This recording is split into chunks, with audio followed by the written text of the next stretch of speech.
Hello students, chemistry online class में आपका स्वागत है। आज अपन सीनियर की इनऑर्गेनिक केमिस्ट्री में एक नया चैप्टर स्टार्ट करेंगे, केमिकल काइनेटिक्स का। इससे पहले अपना सेकंड चैप्टर चल रहा था सॉल्यूशन वाला, तो वो भी कंटिन्यूस चलता रहेगा, लेकिन उसके जो वीडियो हैं वो आपको मेरा जो पर्सनल चैनल है chemistry class by Rohit Punia sir, उस पर आपको मिलेंगे, कंटिन्यूसली आपको मिलेंगे। लेकिन टीम प्रिंट्स तारानगर का जो चैनल है उस पर अभी मैं वीडियो अपलोड कर रहा हूँ सिर्फ केमिकल काइनेटिक्स के नया चैप्टर अपने इसको स्टार्ट करें। क्यों? क्योंकि ये अभी अपन ने नया स्टार्ट किया है, तो सभी बच्चे इसको एक साथ देख पाएँ, इसलिए अपने इस प्रकार से इसको किया है। ठीक है, तो केमिकल काइनेटिक्स को अगर देखें तो मार्किंग की दृष्टि से, एग्जाम की दृष्टि से केमिकल काइनेटिक्स जो लेसन है वो कितने नंबर का है? 4 नंबर का है। न्यूमेरिकल क्वेश्चन इसमें महत्वपूर्ण है, निश्चित तौर पर आएगा न्यूमेरिकल क्वेश्चन इसमें से। परीक्षा के अंदर 2 नंबर का या 1 नंबर का न्यूमेरिकल क्वेश्चन इस चैप्टर में से जरूर पूछा जाता है। ठीक है, तो थोड़ा सा मैथमेटिकल्स है ये ना, डेरिवेशन है, थ्योरी वगैरह कुछ है नहीं इसमें कोई विशेष, है ना, तो थोड़ा सा इसको आपको ध्यान से देखना है, उससे आप न्यूमेरिकल क्वेश्चन सरलतापूर्वक इसको सोल्व कर पाओगे। ठीक है, तो अब अपन अपने लेसन पे चलते हैं कि केमिकल काइनेटिक्स होती क्या है, इस चीज़ के अंदर अपन किसका अध्ययन करेंगे। ठीक है, तो देखो, जो काइनेटिक शब्द को अपन देखें, काइनेटिक शब्द एक अन्य शब्द से मिलकर बना है जिसको कहते हैं काइनेसिस। ठीक है, काइनेसिस एक ग्रीक भाषा का शब्द है और काइनेसिस का हिंदी में मीनिंग होता है गति, या अपन इसको कह सकते हैं वेग, या अपन इसको क्या कह सकते हैं दर। तो यहाँ से अपन केमिकल काइनेटिक्स की परिभाषा दे सकते हैं। तो क्या परिभाषा देंगे? देखो कि रसायन विज्ञान की वह शाखा जिसमें रासायनिक अभिक्रिया के वेग की क्रियाविधि तथा वेग को प्रभावित करने वाले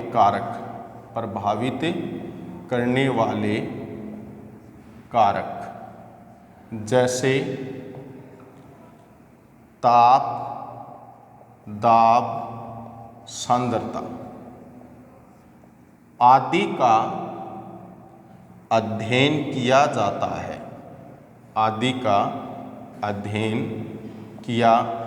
है, केमिकल काइनेटिक्स यानी रासायनिक बलगतिकी कहलाती है। तो क्या होगा? रसायन विज्ञान की वह शाखा जिसमें रासायनिक अभिक्रिया के वेग की क्रियाविधि तथा वेग को प्रभावित करने वाले कारकों का अध्ययन, कौन कौन से, जैसे टेम्परेचर है, प्रेशर है, कंसंट्रेशन है, का अध्ययन करेंगे। रसायन विज्ञान की उस शाखा को क्या कहेंगे? रासायनिक बलगतिकी कहेंगे। ठीक है, अब इस गति या वेग के आधार पर अपन अभिक्रियाओं के प्रकार देखते हैं। तो देखो, नेक्स्ट अपना जो टॉपिक है वो रहेगा गति के आधार पर अभिक्रिया के प्रकार। गति के आधार पर अभिक्रिया के प्रकार। तो गति के आधार पर अभिक्रिया मुख्य रूप से 3 प्रकार की होती हैं। कौन कौन सी? फास्ट रिएक्शन, जिसको अपन तीव्र अभिक्रिया या तात्क्षणिक अभिक्रिया भी अपन इनको कहते हैं। ठीक है, तो तीव्र अभिक्रिया, तात्क्षणिक अभिक्रिया क्या होंगी? वे अभिक्रिया जो विद इन सेकेंड में संपन्न हो जाती हैं, यानी जिनको संपन्न होने में बहुत कम समय लगता है, तो वो सरलता से मापा नहीं जा सकता। सामान्य विधियों से उस अभिक्रिया में जो समय लगेगा उस समय को अपन माप नहीं पाएंगे। तो वो अभिक्रियाएं कौन सी कहलाती हैं? तीव्र अभिक्रियाएं कहलाती हैं। ठीक है, या तात्क्षणिक अभिक्रिया, फास्ट रिएक्शन कहलाती हैं। और मुख्यतः ये जो अभिक्रियाएं होती हैं ना, वो कौन सी होती हैं? आयनिक अभिक्रियाएं होती हैं। कौन सी होंगी? आयनिक अभिक्रियाएं। जैसे एग्जाम्पल के तौर पर अपन देखें, NaCl रिएक्ट करेगा AgNO3 के साथ, सिल्वर नाइट्रेट के साथ, तो आगे प्राप्त होगा अपने को AgCl प्लस में NaNO3। ठीक है, अब देखो AgCl के साथ एरो का चिन्ह नीचे की तरफ लगा हुआ है। इसका मतलब क्या हुआ? इस रिएक्शन में जो AgCl सिल्वर क्लोराइड है वो किसके रूप में प्राप्त होगा? अवक्षेप के रूप में प्राप्त होगा। तो ये अभिक्रिया अत्यंत तीव्रता के साथ संपन्न होती है, तो इसलिए इसमें जो परिवर्तन हो रहा है उसको अपन सरलता से माप नहीं पाएंगे। ठीक है, दूसरा मैंने क्या बताया, किस प्रकार की होंगी? आयनिक प्रकार की होंगी। तो अगर अपन AgCl को देखें तो इसमें Ag क्या है? धनायन, Cl क्या है? ऋणायन, दोनों अभिक्रिया करके क्या बनाते हैं? AgCl का अवक्षेप बनाते हैं। तो आयनों के मध्य अभिक्रिया से ही तो अवक्षेप प्राप्त हो रहा है, इसलिए किस प्रकार की अभिक्रियाएं होंगी, आयनिक अभिक्रियाएं होंगी और इनका वेग बहुत अधिक होता है। इस वजह से केमिकल काइनेटिक्स की दृष्टि से ये अभिक्रियाएं कोई विशेष महत्वपूर्ण नहीं होती हैं और इस लेसन के अंदर अपन इसका अध्ययन भी नहीं करेंगे। दूसरा अपन इसके अंदर एग्जाम्पल के तौर पर रख सकते हैं जो कुछ विस्फोटक अभिक्रियाएं होती हैं वो भी किस प्रकार की होती हैं, तात्क्षणिक फास्ट एथिवर अभिक्रियाएं होती हैं। ठीक है, दूसरा प्रकार अपन देखें अत्यंत मंद अभिक्रिया, यानी जिन अभिक्रियाओं का वेग बहुत कम होता है, अत्यंत मंद अभिक्रियाएं। ठीक है, तो ये वो अभिक्रियाएं होती हैं जिनको उत्पाद में परिवर्तित होने में या जिन अभिक्रियाओं को संपन्न होने में बहुत अधिक समय लगता है, कई वर्ष भी लग सकते हैं, कई महीने भी लग सकते हैं। जैसे एग्जाम्पल के तौर पर अपन इसमें देखें कि लोहे पर जंग लगना, लोहे पर जंग लगना। ठीक है, तो जनरली ये चीज़ अपन देखते हैं घरों के अंदर खिड़कियाँ या गेट वगैरह लोहे के बने हुए होते हैं, तो उन पर जो जंग लगने की प्रक्रिया वो 1-2 घंटे या 1-2 दिन में नहीं होती, काफ़ी लंबा समय उसमें लगता है। तो अत्यंत मंद गति से संपन्न होने वाली अभिक्रियाएं होती हैं, इसलिए इनका मापन भी सामान्य विधियों से नहीं किया जा सकता और इसी वजह से केमिकल काइनेटिक्स की दृष्टि से ये अभिक्रियाएं भी महत्वपूर्ण नहीं है, यानी इन अभिक्रियाओं का भी अध्ययन अपन इस चैप्टर के अंदर नहीं करेंगे। लेकिन एक चीज़ मैं आपको यहाँ पर बता देना चाहता हूँ कि लोहे पर जंग लगने की जो प्रक्रिया है वह अपने सिलेबस में है और लोहे पर जंग लगने की प्रक्रिया का अध्ययन अपना जो 3rd चैप्टर है इलेक्ट्रोकेमिस्ट्री उसके अंदर कंप्लीटली करेंगे। वे किस प्रकार इस पर जंग लगता है, किस प्रकार इसमें केमिकल रिएक्शन संपन्न होती हैं, तो वो 3rd चैप्टर के अंदर अपने को करना है। इलेक्ट्रोकेमिस्ट्री का जो चैप्टर आएगा उसमें वहाँ पर अपने इसको डिस्कस करेंगे। ठीक है, तीसरी अभिक्रियाएं कौन सी होंगी, जो स्लो रिएक्शन होती हैं, यानी जो मंद अभिक्रियाएं होती हैं। तो मंद अभिक्रियाएं कौन सी होंगी कि वे अभिक्रिया जो न तो बहुत अधिक तीव्रता से संपन्न होती हैं और न ही बहुत कम तीव्रता से संपन्न होती हैं, यानी जिनका वेग न तो बहुत अधिक होता है न ही बहुत कम होती हैं, वे अभिक्रियाएं कौन सी होती हैं, मंद अभिक्रियाएं होती हैं। ठीक है, इनका मापन अपन सामान्यतः कर पाते हैं, इसलिए केमिकल काइनेटिक्स की दृष्टि से इस चैप्टर के अंदर अपन केवल और केवल कौन सी रिएक्शन का अध्ययन करेंगे, स्लो अभिक्रिया या मंद रिएक्शन का अध्ययन करेंगे। जैसे अपन जनरल एग्जाम्पल के तौर पर देख सकते हैं कि जब चीनी को शर्करा को अपन जल के अंदर घोलते हैं, ठीक है, तो शर्करा क्या C12H22O11 है। ठीक है, शर्करा क्या है C12H22O11 प्लस में H2O जल लिया। ठीक है, तो आगे अपने को क्या प्राप्त होगा C6H12O6 प्लस में C6H12O6। ठीक है, तो शर्करा का जल अपघटन करवाया या जल के साथ अभिक्रिया करवाई तो 2 उत्पाद अपने को प्राप्त होते हैं। एक को अपन क्या कहते हैं, ग्लूकोज कहते हैं और दूसरे को क्या कहते हैं, फ्रक्टोज कहते हैं। ठीक है, तो इस अभिक्रिया का वेग यानी शर्करा का जल के अंदर घुलना न तो बहुत अधिक तीव्रता से होता है और न ही बहुत मंद गति से होता है, इसलिए इसका मापन अपन सामान्य विधि से कर सकते हैं और इस प्रकार की अभिक्रियाओं का अध्ययन ही अपन इस चैप्टर के अंदर करेंगे। ठीक है, दूसरा देखो कि शर्करा का जब जल अपघटन करवाया जाता है तो ग्लूकोज और फ्रक्टोज की एक इकाई अपने को प्राप्त होती है, तो दोनों का आणविक सूत्र तो क्या होता है, समान होता है, लेकिन इनकी स्ट्रक्चर में अंतर होता है। जब आप 2nd ऑर्गेनिक केमिस्ट्री के अंदर इस चैप्टर को पढ़ोगे, शर्करा वाले चैप्टर को, तब वहाँ पर आप इनका अच्छे तरीके से अध्ययन कर पाओगे। इनमें एक तो कीटो शर्करा होती है और एक एल्डो शर्करा होती है। ग्लूकोज तो एल्डो है और फ्रक्टोज क्या है, कीटो शर्करा। एल्डो और कीटो का मतलब क्या हुआ कि जिसमें एल्डिहाइड समूह जुड़ा हो उसको एल्डो कहेंगे और जिसमें कीटोन समूह जुड़ा हो उसको क्या कहेंगे, कीटो शर्करा कहेंगे। तो ऑर्गेनिक केमिस्ट्री का जब अपन चैप्टर स्टार्ट करेंगे तो उसमें अपन इनकी स्ट्रक्चर वगैरह डिटेल से इसमें कर पाएंगे। ठीक है, तो ये 3 प्रकार की अभिक्रियाएं किसके आधार पर हो गई, गति के आधार पर या वेग के आधार पर अपन इसको कह सकते हैं।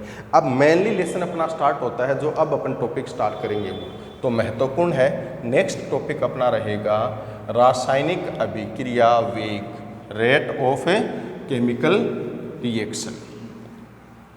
यहाँ से मेनली अपना चैप्टर स्टार्ट होता है। तो क्या है अपना अगला टॉपिक, रासायनिक अभिक्रिया वेग, यानी रेट ऑफ केमिकल रिएक्शन। ठीक है, तो पहले अपन इसकी डेफिनेशन देखते हैं, उस डेफिनेशन के आधार पर इसको समझने की कोशिश करते हैं। तो देखो, प्रति एकांक समय या प्रति इकाई समय में अभिक्रिया के अभिकारक उत्पाद की सांद्रता में होने वाले परिवर्तन को अभिक्रिया वेग कहते हैं। क्या कहेंगे? अभिक्रिया वेग कहेंगे। यानी प्रति एकांक समय या प्रति इकाई समय में अभिक्रिया के अभिकारक और उत्पाद की सांद्रता में होने वाले परिवर्तन को अभिक्रिया वेग कहते हैं। अब इस चीज़ को अपन समझने की कोशिश करते हैं। एक जनरल रिएक्शन अपन लेते हैं, जैसे एक सामान्य अभिक्रिया लिए रिएक्टेंट किस में कन्वर्ट होता है? प्रोडक्ट में। किसी भी रासायनिक अभिक्रिया के ये दो मुख्य भाग होते हैं, एक तो अभिकारक होता है और एक उत्पाद। बाकी टेम्परेचर वगैरह भी अपन लेते हैं, उत्प्रेरक वगैरह भी होते हैं, लेकिन वो जरूरी नहीं कि अपन सभी अभिक्रियाओं में लें। अभिक्रियाएं बिना उत्प्रेरक के भी संपन्न होती हैं और सामान्यतः आप रूम टेम्परेचर भी संपन्न होती हैं। इसलिए अपन दो मुख्य भाग किसी भी रासायनिक अभिक्रिया के कह सकते हैं, रिएक्टेंट एंड प्रोडक्ट। ठीक है। अब देखो, जब एक रासायनिक अभिक्रिया संपन्न होती है तो अभिक्रिया संपन्न किससे होगी? अभिकारक से होगी। और संपन्न होना अपन इसको क्या कब कहेंगे? जब अभिकारक किसमें कन्वर्ट होता हो? उत्पाद में। तो एक चीज़ यहाँ पर देखो, उत्पाद बनेगा किससे? अभिकारक से तो बनेगा। ठीक है। तो यहाँ पर दोनों की सांद्रता में परिवर्तन होगा, अभिकारक की सांद्रता में भी परिवर्तन होगा और उत्पाद की सांद्रता में भी परिवर्तन होगा। अब इस परिवर्तन में क्या लगेगा? समय लगेगा। क्या लगेगा? समय। तो इन दोनों की कंसंट्रेशन में जो परिवर्तन हो रहा है वो किसके सापेक्ष हो रहा है? समय के सापेक्ष हो रहा है। तो जितना समय के सापेक्ष परिवर्तन होगा उसको अपन इस अभिक्रिया का क्या कहेंगे? वेग कहेंगे। ठीक है। तो देखो, अब मेनली अपन कह सकते हैं कि किसी भी रासायनिक अभिक्रिया का वेग है वो किस पर डिपेंड करेगा? अभिकारक की कंसंट्रेशन पर डिपेंड करेगा। तो यहाँ से अपन एक संबंध लिख सकते हैं। क्या लिख सकते हैं? कि जो अभिक्रिया वेग होता है, अभिक्रिया वेग वो समानुपाती होगा अभिकारकों की सांद्रता। किसके समानुपाती होगा? अभिकारकों की सांद्रता के समानुपाती होगा। अब देखो, इस चीज़ को अपन डिस्कस करें, थोड़ा सा समझें। तो कोई भी रासायनिक अभिक्रिया को जब अपन शुरू करवाएंगे, कोई भी रासायनिक अभिक्रिया को जब अपन संपन्न करवाएंगे, तो सीधी सी बात है उस रासायनिक अभिक्रिया में प्रारंभ में अभिकारकों की सांद्रता क्या होगी? अधिकतम होगी। जैसे जैसे अभिक्रिया संपन्न होगी यानी उत्पाद की मात्रा बढ़ती जाएगी, तो धीरे धीरे क्या होगा? यानी अपन यूँ कहें कि उत्पाद बनना प्रारंभ होगा तो धीरे धीरे क्या होगा? अभिकारक की सांद्रता तो कम होगी और उत्पाद की सांद्रता क्या होगी? बढ़ती जाएगी। ठीक है। अब अभिक्रिया का वेग डिपेंड किस पर करता है? अभिकारकों की सांद्रता पर। तो अभिकारकों की सांद्रता अधिकतम कब थी? प्रारंभ में थी। ठीक है। और न्यूनतम जैसे जैसे अभिक्रिया होती गई तो अभिकारकों की सांद्रता क्या होती गई? घटती गई। तो इसका मतलब क्या हुआ कि किसी भी रासायनिक अभिक्रिया के लिए अभिक्रिया वेग प्रारंभ में तो क्या होता है? अधिकतम होता है, लेकिन धीरे धीरे अभिक्रिया वेग घटता जाता है। और अपन एक चीज़ कह सकते हैं कि संपूर्ण रासायनिक अभिक्रिया जब तक संपन्न होगी उस दौरान अभिक्रिया वेग कभी भी निश्चित नहीं होगा। यानी एक समान वेग से अभिक्रिया संपन्न नहीं होती है। या अपन यूँ कहें कि अभिकारक जब तक पूर्णतः उत्पाद में परिवर्तित होंगे उस दौरान जो इस अभिक्रिया का वेग होगा, अभिक्रिया की गति होगी, वो कभी भी एक समान नहीं होगा। प्रारंभ में अधिकतम होगा, धीरे धीरे क्या होगा? कम होता जाएगा। ठीक है। दूसरी बात, अभिक्रिया का वेग कभी भी शून्य नहीं होता है। अभिक्रिया वेग कभी भी शून्य नहीं होता है। तो इन दो चीज़ों को अपन यहाँ पर ध्यान में रखेंगे। तो देखो क्या लिखेंगे फिर अपन इसमें, जो अपने पास यहाँ से प्राप्त होता है अपने को, कि अभिक्रिया वेग प्रारंभ में अधिकतम होता है,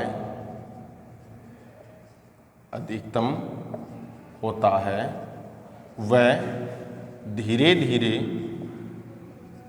कम होता जाता है, धीरे धीरे कम होता जाता है। अर्थात अभिक्रिया वेग निश्चित, या अपन यूँ कहें कि अभिक्रिया वेग एक समान नहीं होता है। ठीक है। दूसरी चीज अपन यहां पर क्या लिख सकते हैं कि अभिक्रिया वेग कभी भी शून्य नहीं होता है। अभिक्रिया वेग कभी भी शून्य नहीं होता है। तो ये दो चीजें आपको इसमें ध्यान रखनी पड़ेंगी कि प्रारंभ में तो अधिक होगा, क्योंकि अभिकारकों की कंसंट्रेशन क्या होती है, अधिक होती है। जैसे जैसे अभिक्रिया संपन्नों की कंसंट्रेशन कम होती जाएगी तो अभिक्रिया वेग भी क्या होगा, कम होता जाएगा। इसका मतलब अभिक्रिया कभी भी एक समान दर या एक समान गति से संपन्न नहीं होती है। और दूसरी चीज, अभिक्रिया वेग कभी भी शून्य नहीं होगा। ठीक है। अब देखो, इस अभिक्रिया वेग के मात्रक की बात अपन करें। कई बार परीक्षा के अंदर पूछ लिया जाता है कि अभिक्रिया वेग का मात्रक क्या होता है। एक नंबर का क्वेश्चन आता है इसमें से। तो देखो, यूनिट्स यानी मात्रक की बात करें। ठीक है। तो देखो, अभिक्रिया वेग है क्या, समय के सापेक्ष सांद्रता में कितना परिवर्तन हो रहा है। और परिवर्तन किन के होता है, अभिकारक और उत्पाद की सांद्रता में परिवर्तन होगा। तो यहां से अपन इसका एक छोटा सा फॉर्मूला बना सकते हैं। वो फॉर्मूला क्या होगा, देखो, अभिकारक या उत्पाद की सांद्रता, और इन दोनों की सांद्रता में क्या होता है, परिवर्तन। और परिवर्तन में क्या लगेगा, समय। तो अपॉन में क्या लिखेंगे अपने, परिवर्तन में लगा समय। तो एक तरह से अपन इसको ऐसे लिख सकते हैं कि सांद्रता अपॉन में क्या आ गया अपने पास, यहां पर समय। तो यहीं से अपन इसका मात्रक बनाएं। सांद्रता का मात्रक अपन क्या लिखते हैं, मोल प्रति लीटर, और समय का मात्रक क्या होता है, सेकंड।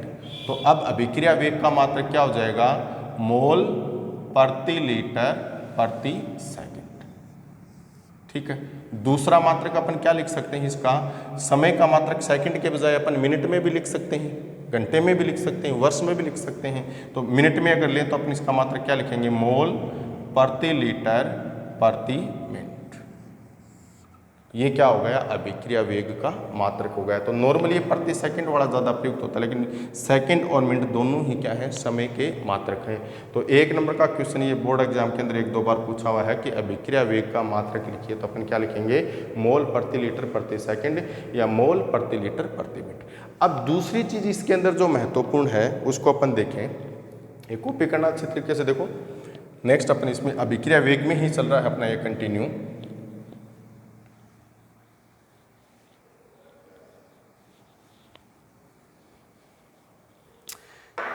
एक जनरल एग्जांपल से अपन इसको देखते हैं कि जैसे रिएक्टेंट किस में परिवर्तित होता है, प्रोडक्ट में। ठीक है। अब एक चीज इसमें देखना कि अपन t = 0 लेते हैं, समय 0 लेते हैं। तो एक चीज का ध्यान रखना कि जब कभी भी समय शून्य होगा उस समय रासायनिक अभिक्रिया में अभिकारक की सांद्रता क्या होगी, अधिकतम होगी, और उत्पाद की सांद्रता क्या होगी, न्यूनतम। तो t = 0 समय पर अपन कह सकते हैं R की जो कंसंट्रेशन है वो क्या है, अधिकतम है अभिकारक, और P की जो कंसंट्रेशन है वो क्या है, न्यूनतम। क्यों कहेंगे न्यूनतम इसको, क्योंकि t = 0 समय है, इसका मतलब अभिक्रिया अभी प्रारंभ नहीं हुई है। और जब तक अभिक्रिया प्रारंभ नहीं होगी तब तक उसमें उत्पाद नहीं बनेगा। जैसे अपन इसको जनरली ऐसे समझ सकते हैं कि चीनी का जलीय विलयन बनाना है, तो एक वेसल से एक पात्र के अंदर अपन ने जल लिया और दूसरे पात्र के अंदर अपन ने चीनी लिया। अब अपने को इनकी क्वांटिटी पता है कि जैसे मान लो 1 लीटर जल के अंदर अपने को 100 ग्राम चीनी घोलनी है, तो विलयन कितना बनेगा ये तो बाद की बात है। लेकिन जब तक ये चीनी अलग पात्र में है तो इसकी सांद्रता क्या है, अधिकतम है, कितनी है, 100 ग्राम है। लेकिन विलयन की सांद्रता यहाँ पर क्या है, न्यूनतम। क्यों, विलयन कब बनेगा, जब इस चीनी को अपन विलायक के अंदर डालेंगे, यानी इस चीनी को इसके अंदर अपन घोलेंगे। ठीक है, तभी तो बनेगा ना। तो अभिकारक की सांद्रता t = 0 समय पर क्या होगी, अधिकतम, और उत्पाद की सांद्रता क्या होगी, न्यूनतम। अब मान लो कि जैसे जो अभिकारक है, मान लिया अपने इसके कितने मोल लिए, 5 मोल लिए। प्रारंभ में कितने मोल लिए अपने, 5। t = 0 समय पर कितने मोल हैं इसके, 5 मोल हैं। तो उत्पाद के कितने मोल होंगे, 0 मोल, क्योंकि ये तो बना ही नहीं। अब अपने अभिक्रिया संपन्न करवाई और t समय पर इसको देखा, यानी समय कितना लिया, t, यानी कुछ समय पश्चात अपन देखते हैं तो अभिक्रिया में समय लग गया, मतलब अभिक्रिया शुरू हो गई, अभिक्रिया में उत्पाद का बनना प्रारंभ हो गया। तो मान लो t समय पर उत्पाद के कितने मोल बनते हैं, 3 मोल बनते हैं। कितने मोल बने? 3 मोल। तो ये 3 मोल आए कहाँ से?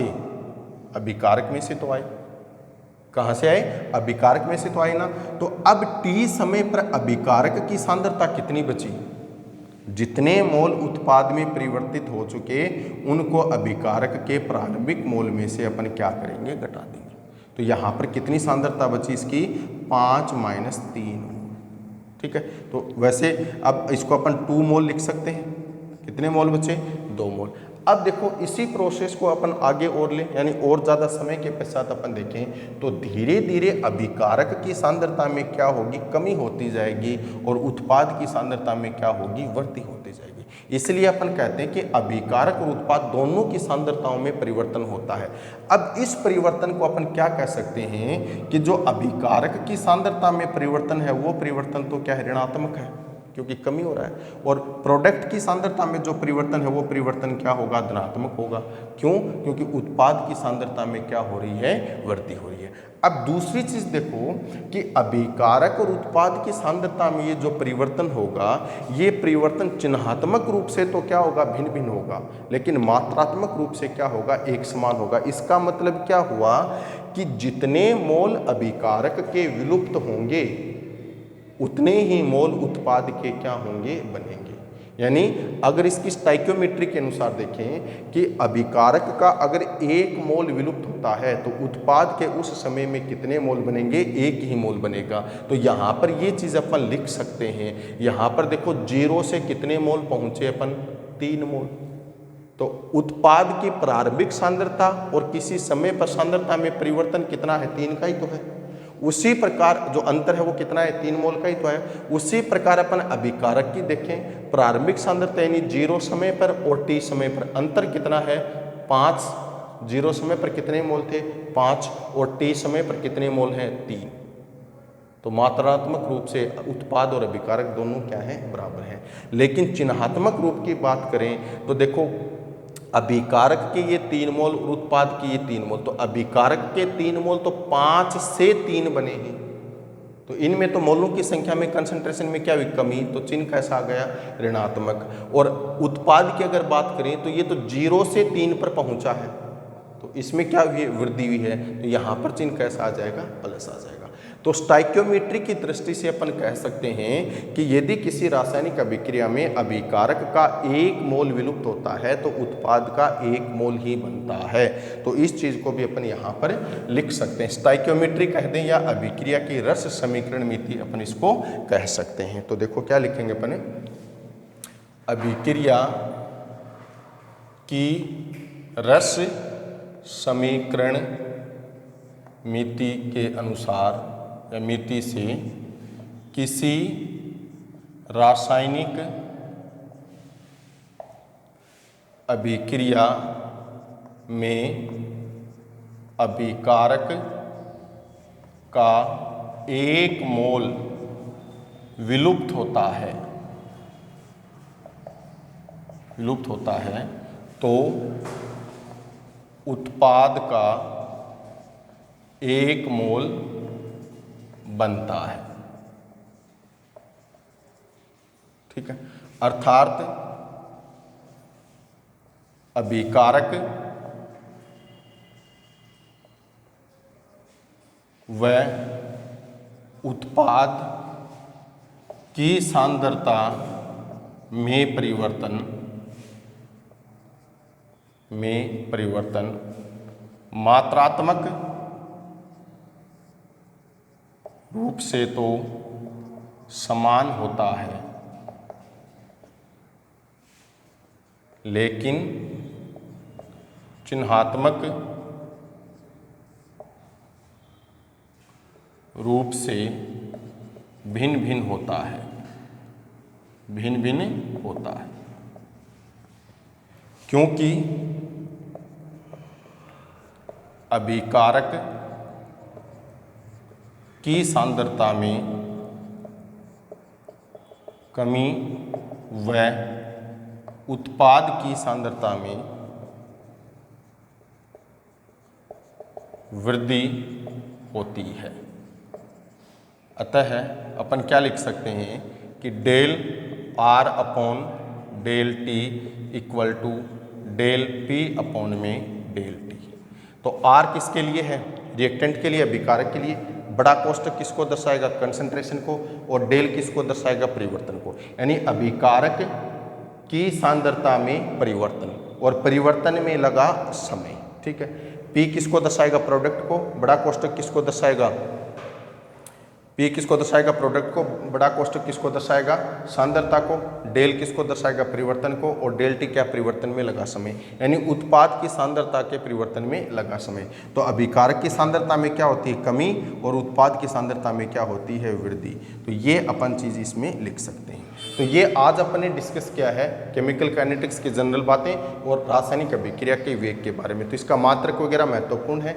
ये जो डेल आर और डेल पी आया है, ये अपन अपनी जो नेक्स्ट वीडियो आएगा, नेक्स्ट क्लास होगी, उसमें डिस्कस करेंगे। उसमें अपन अभिक्रिया वेग के प्रकार करेंगे। तो मुख्य रूप से 3 प्रकार हैं, उनका अध्ययन अपने को करना है। एक बात मैं वापस थोड़ा सा रिवाइज कर देता हूं कि टीम प्रिंस तारानगर के यूट्यूब चैनल पर अपने नया टॉपिक स्टार्ट किया, सीनियर इनऑर्गेनिक में केमिकल काइनेटिक्स। तो उसके वीडियो तो team Prince Taranagar YouTube channel पर कंटिन्यूसली अपलोड होते रहेंगे।